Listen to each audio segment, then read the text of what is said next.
पुरस्कार देंगे नहीं, और माया ऐसी है नहीं कि उसको बना दे।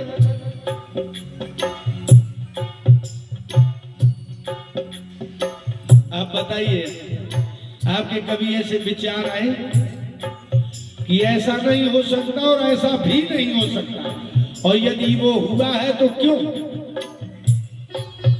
आप डॉक्टरों के यहाँ जाइए, डॉक्टर सारी चेकिंग करवाएंगे नीचे से ऊपर तक, अंदर से बाहर तक, और कहते सब नॉर्मल है, तुम्हें कुछ नहीं है। और रोगी कहता मेरी जान जा रही है, आप कह रहे हो कुछ नहीं है।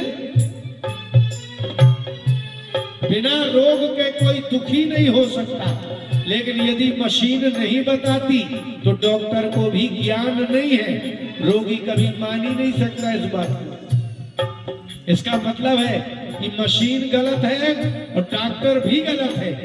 ये कह नहीं सकता कि मुझे रोग पकड़ में नहीं आ रहा, लेकिन रोगी तो सामने बैठा है ना। रोगी कह रहा है कि मुझे दुख है, मुझे दर्द है, और डॉक्टर कह रहा सब नॉर्मल है, सब बढ़िया है, जाओ घर में। कैसी बात कर रहे हो आप?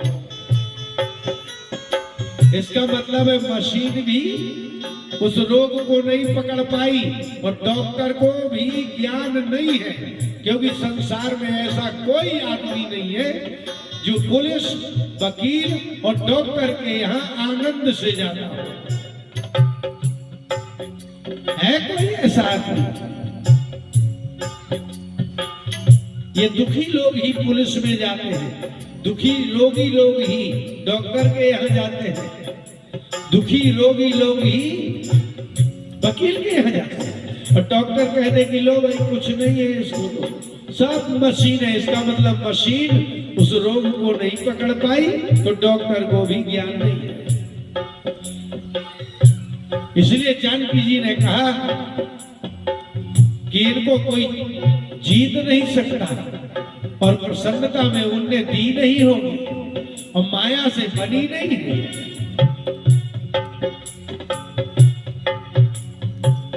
सीता मनो विचार करना, अब ज्यादा बुरा सोचने लगे और अपने प्रिय के प्रति मृत्यु तक की आशंका हो जाती है। यदि एक्सीडेंट हो जाए तो लोग सोचते हैं, कहते नहीं है कि खत्म तो नहीं हो गया, लेकिन मन में आ जाता है कि खत्म तो नहीं हो गया। इसलिए तुलसीदास जी ने लिखा कि सीता जी के मन में अनेक प्रकार की अवधारणाएं हुई। मधुर वचन बोले वो मधुर वचन बोले हनुमान जी ने ऐसी बात बोली नहीं, वचन बोले। कैसे बोले? रामचंद्र गुण वर्ण लागा। जानकी जी से कुछ नहीं कहा, मात्र रामचंद्र जी के चरित्रों का वर्णन करने लगे। वाल्मीकि में है, पढ़िए आप कभी समय मिले, जिंदगी निकल गई, ये किताब नहीं इतनी पढ़ पाई। न गीता अच्छे से पढ़ी, न रामायण अच्छे से पढ़ी। उन्होंने ऋषिमुख पर्वत में हनुमान जी मिले थे, वहां से कथा शुरू की जहां से वो मिले थे। सुनतहि सीता कर दुख भागा, सुनतहि सीता कर दुख भागा। ये जो इस भाषा में ही शब्द का प्रयोग होता है ना, सुनते, तो इसका है सुनते ही, और ही का अर्थ होता है जैसे आप आग में छुओ और छूते ही जल जाओ। ही का अर्थ है कि आप आग को छुओ और छूते ही जल जाओ, वही अर्थ होता है सुनते ही। कान में शब्द गया और सीता जी का दुख समाप्त। इसका तात्पर्य है कि जो मरण के लिए उद्यत हो रही थी, अब क्यों मरेंगे जब दुखी समाप्त हो गया।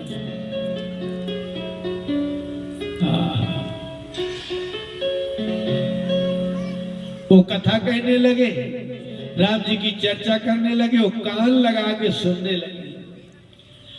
लागी सुने श्रवण मन लाई, अब मन लग गया। अब आत्महत्या से विचार चला गया, शरीर त्याग करने का विचार नष्ट हो गया और मन लग गया सुनने में। आपका लग रहा है सुनने में मन? जब सुनने में मन नहीं लग रहा तो ज्ञान भी नहीं होगा, दुख भी दूर नहीं होगा। इसमें लगा सुनते ही उनका दुख दूर हो गया। जब आप किसी की बात ध्यान से सुनोगे तो सुनते ही ज्ञान होगा ना, और सुनते ही आनंद आएगा, सुनते ही अच्छा लगेगा। लेकिन आप कभी कोई बात ध्यान से सुनते नहीं। हमने तो आजकल ऐसा देखा कि हम कुछ बोलते हैं, हमारी बात पूरी नहीं हो पाती, सामने वाला फिर बोलने लगता। मैंने कहा भैया पूरी बात तो हो जाने दो। कोई प्रश्न करते हैं कि गुरुजी ऐसा कैसे है, कोई प्रश्न किया तो मैं शांति से जैसी उत्तर दिया, एक लाइन ही नहीं हुई जब तक वो खुद बीच में बोल पड़ा। मैं कहा कैसा आदमी है, जब तुमको सुनना नहीं आता है तो बात ही भी बंद करो ना यार, उठो जाओ।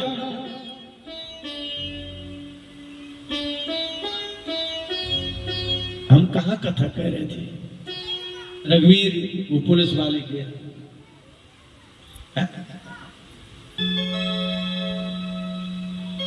पिछले साल एक रामायण समिति के 2-4 लोग आए, बहुत बड़े पंडित होने का अहंकार था। आगे बैठे, प्रणाम किया, बोले आपकी कथा बहुत विद्वत्ता पूर्ण है। मैंने कहा अच्छा। बोले एक प्रश्न था। मैं कहा हमें उत्तर नहीं देना है। क्यों? मैं कहा देना ही नहीं है उत्तर। बोले क्यों? मैंने कहा इसीलिए कि आप कभी स्कूल गए हो? बोले गए। मैं कहा ये वाले स्कूल नहीं, रामायण के स्कूल में। आपने किसी से पढ़ी है? बोले नहीं। मैंने कहा किसी साधु के यहाँ बैठ करके कहीं गए? नहीं। मैं कहा किसी विद्वान ब्राह्मण से पढ़ा? नहीं। मैं कहा तो जाओ यहाँ से, समय बर्बाद क्यों कर रहे हो? जब पढ़े लिखे आदमी से बात की जाएगी कि अनपढ़ से? अब मैं कुछ कहूंगा और तुम सुनोगे नहीं, बीच में ही बोलोगे, क्योंकि आपने पढ़ा नहीं है, आप में धैर्य नहीं है। जो व्यक्ति अपने गुरु से पढ़ते हैं वो जब तक वो चैप्टर पूरा नहीं होता तब तक विद्यार्थी मौन रहता है कि नहीं रहता? जब कोई अध्यापक पढ़ाता है तो विद्यार्थी उतनी देर तक मौन रहते हैं कि नहीं? इसलिए वही सुन सकता है धैर्य से जिसने अपने गुरु से पढ़ा होगा, क्योंकि जो जब तक आप पढ़ते हैं तब तक आप मौन रहते हैं और कान मात्र खोले रहते हैं। जिस व्यक्ति ने गुरु से अध्ययन नहीं किया वह आदमी चुप नहीं रह सकता, आपके प्रश्न का उत्तर भी नहीं सुन सकता। और उन्होंने किया प्रश्न, मैंने जैसे ही कहा चलिए अब आए इतनी दूर से तो बताइए। बोले वो एक चौपाई है, वाल्मीकि नारद घटजोनी निज निज मुखन कही निज होनी। तो निज होनी क्या है? तो मैंने कहा होनी माने उत्पत्ति। बोली अच्छा, और ये क्या कहते हैं होनी हो सो होए? मैं कहा बोल पड़ा ना बीच में, कैसा आदमी है। इसलिए जो गुरु से पढ़ते हैं वो पहले मौन रहते हैं, मौन रह के पढ़ते हैं। वो जो गुरु से पढ़ेंगे वो ही सत्संग करा सकते हैं और वो ही सत्संग सुन सकते हैं। और जिन लोगों ने गुरुओं से नहीं पढ़ा वो ऐसे बोल पढ़ते हैं। जैसे मैंने कहा निज निज मुखन कही निज होनी, उन्होंने वाल्मीकि और नारद और अगस्त जी ने अपने अपने उत्पत्ति को और उन्नति और विकास विस्तार को, होनी माने उत्पत्ति, बोले तो वो जो होनी हो सो होए माने क्या है। मैं कहा अब जा भैया का एक समय खा रहा, पूरी चौपाई का ही अर्थ नहीं सुनना है, बीच में बोल दिया, चले गए। बाद में बहुत बुरा उनको लगा, लेकिन मुझे बड़ा सुख मिला। इसलिए हम कह रहे हैं ना, हम नहीं कोई वो बात करता, ना रामायण की कथा न कुछ नहीं, सिर्फ विवाद करते हैं, सत्संग है ही नहीं। क्योंकि तुलसीदास जी ने ढोल बजा करके कहा है, सत्संगति दुर्लभ संसारा। सत्संगति हीरा है, वो दुर्लभ है। अब आपके यहाँ दिन भर बात हो रही है रामायण की चौपाइयों में, तो कहाँ दुर्लभ कहलाएगा। इसका मतलब है आप जो बात करते हो उसको बात कहते हैं, सत्संग कहते ही नहीं है। इसलिए मन लगा करके सुनने लगे। राम जी सबरी जी को सुना रहे थे, तब भी सबरी से अधिक आप लोगों का मन अच्छा नहीं है। इसके बाद भी राम जी ने कहा था कि सावधान सुनो,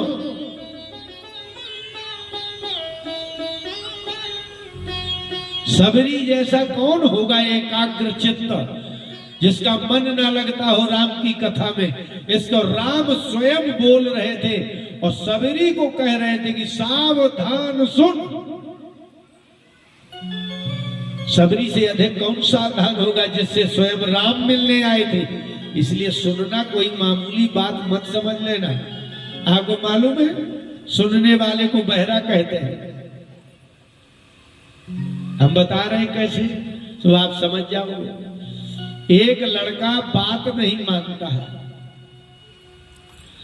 आपको कोई सामान मंगवाना है और दो लड़के खड़े हैं, तो जो बात नहीं मानता है उसको छोड़ के आप दूसरे से कहता लो भाई चले जाओ दुकान से ये ले आओ, तो लड़का कहता है कि उससे बड़े भैया से बोलो ना, तो आपका एक शब्द निकलता है, वो सुनता नहीं है।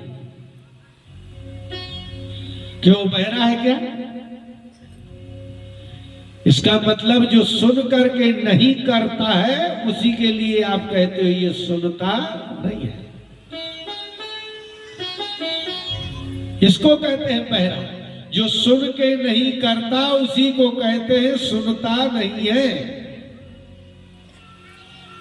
जब पति कहे पत्नी के लिए कि ये तो मेरी सुनती ही नहीं है, इसका मतलब है बहरी नहीं है। सुन करके जो नहीं करता है उसको बहरा कहते हैं। सुनिए और तुरंत करिए, तब कहेंगे ये तो सबकी बात सुनता है। इसलिए बहरा कहते उसको है जो सुन के नहीं करता। इसलिए हमारे भारत में इतनी कथा हो रही है। अभी ये पाटन वाले आए हैं, राम प्रसाद जी वगैरह, वहां सुरैया की कथा से आए। और सुरैया में आज जाने कितनी कथा हो गई। हम भी कथा कराए, लेकिन वहां कोई सुनता ही नहीं है। क्योंकि हम भी कराए, क्योंकि अगर ऐसा होता कि सुन करके करते होते तो ये ऐसे नहीं होते जैसे आज अभी बैठे हैं, जैसे कि तैसे। ऐसा कहीं होता है कि आदमी 10 भागवत सुन ले, 20 भागवत सुन ले, इतनी रामायण सुन ले, फलाने की ढिकाने की। क्या है, अभी तक आपकी बुद्धि नहीं बदली, अभी तक स्वभाव नहीं बदला। इसका मतलब है आप सुनते नहीं है।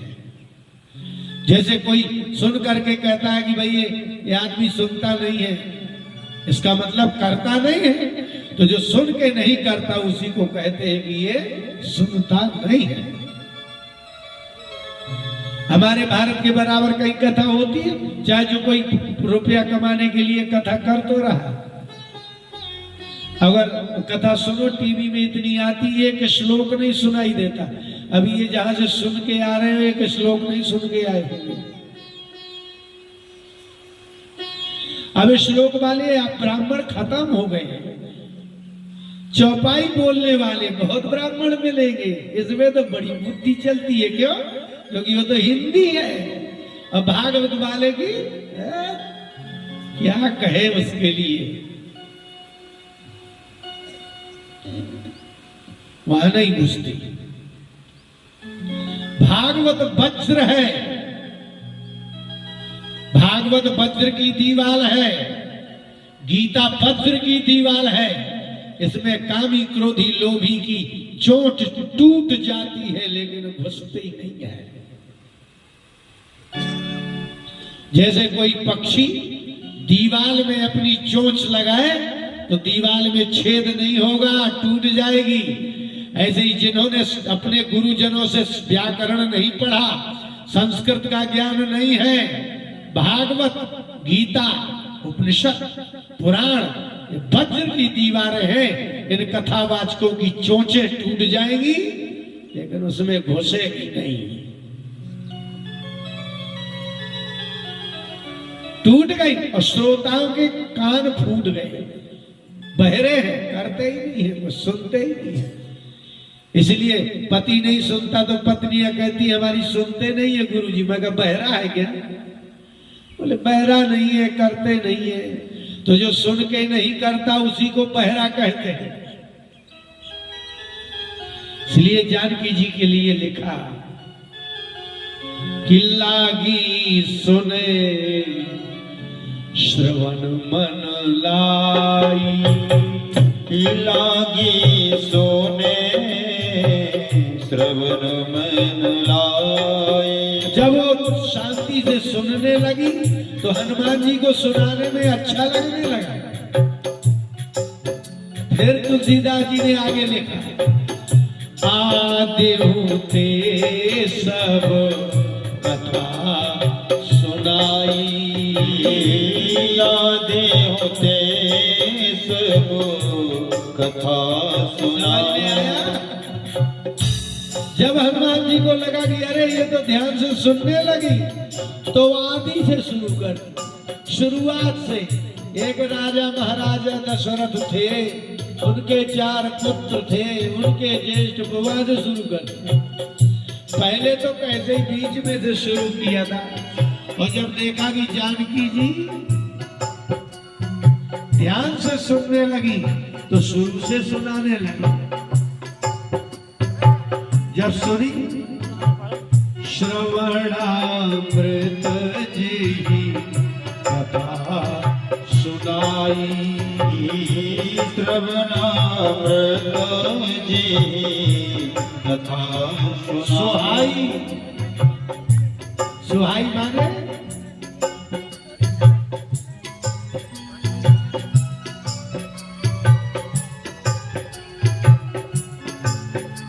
या सुन लो अमृत। अमृत अमृत सुना है कभी? अमृत देखा है कभी? चखा है कभी? लेकिन शब्द अमृत जैसे लगेंगे। जानकी जी ने कहा कि श्रवणामृत जी कथा सुहाई। कानों को अमृत जैसे वचन लगने वाले जो लोगों ने जो भी हो, जो भी हो, जो भी हो, जो मुझे आदि से अंत तक कथा सुना रहा है तो प्रकट हो जाओ। कहीं सो प्रकट हो तो किन भाई। अरे भाई जो ये आदि से अंत तक कथा सुना रहे तो प्रकट क्यों नहीं हो रहे? एक तो अंधेरी रात है, रात में कुछ दिखाई दे नहीं रहा है, मैं अकेली हूं तो प्रकट हो जाओ ना। रावण के यहाँ राम की कथा कैसे हो सकती है? रावण के यहाँ राम की कथा कैसे? क्योंकि यहाँ तो रावण ही रावण के आदमी है, राक्षसियां रावण की, राक्षस रावण के। जब सब लोग रावण के हैं तो ये कथा